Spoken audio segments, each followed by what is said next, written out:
NPK ચમ લખ્યું છે? એનપીકે લખવું પડે ને સાહેબ, એનપીકે એનપીકે તો નોય દાણે.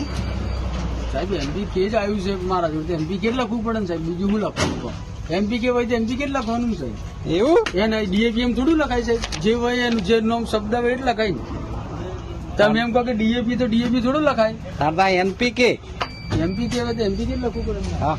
કે કાગળ લાવે પેલા નોકરે કાગળ આલ્યો ને કાગળમાં એને પછી લખ્યું કે એનપીકે એમ, અને એ વખતે મેં વિડીયો ચાલુ હતો મારો.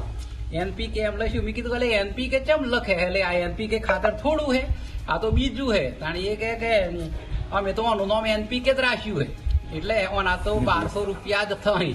એમ કરીને પછી એ 1200 રૂપિયા મારા પાસે લીધા. મેં પેલા 2000 રૂપિયા ખેડૂતના ખાતામાં નાખેલા ને નિધિ, એમાંથી મેં એને 1200 રૂપિયા એને પે કર્યા. મેં કીધું અમિતભાઈ હાડું પેલા ખાતરના તો પૈસા વધારે પડ્યા અહીંયા. તો તાણી કે મારા પહોંચ 1150 રૂપિયા મને થેલી પડે એટલે હું 1200 રૂપિયા વેચું એમ કીધું. એમ મેં કીધું કે ના ના એવું તો હું હોય યાર, મને એક થેલી આલો એમ. તે પછી એને મને એક થેલી આલી, અને આ એના માણસો એને મને અહીંયા મેં ગાડી ઊભી રાખી હે, એ ગાડી ઉપર ગુણ મેલી આલી, અને મેં એનો વિડીયો કરેલો હે, અને પછી મેં 1200 રૂપિયા એને પે